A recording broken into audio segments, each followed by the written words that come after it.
Mga kapuso, tuloy-tuloy pa rin po ang pagbabantay ng ating mga U-Scooper mula sa iba't ibang panig ng bansa. Alright, tingnan natin ito. Okay, unahin po natin yan.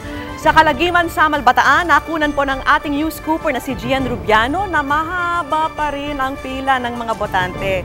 Ilan daw sa kanila, hindi na nakapag-almusal kanina para makapila ng maaga. Nako, yan, siguro, pare-pareho naman ho lahat yan kasi maging ang mga school teacher po, hindi rin ho nakakakain ho sila. Kasi hindi ho pwede mag-break dahil maantala ang proseso ng pagboboto. At ito naman ang tingnan natin, no?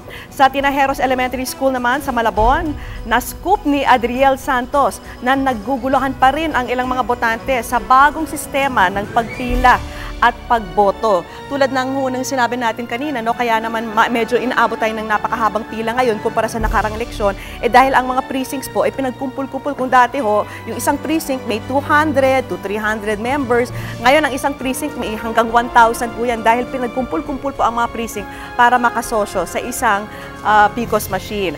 Samantala naman, punta naman natin itong next video natin sa U-Scoop. Sa Lacandula High School, nakuna ni U-Scooper Alan Alfonso na hindi na gumana ang isang PCOS machine doon. Ang PCOS machine pa nga, ginawa na lang ballot box. Ayan. So yan ho ang mga pinadala ng ating mga U-Scooper. At para ho magpadala sa U-Scoop, www.uscoop.tv.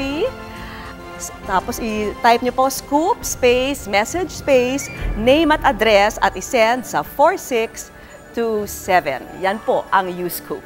Balikan na ho natin ang aking partner na si Arnold.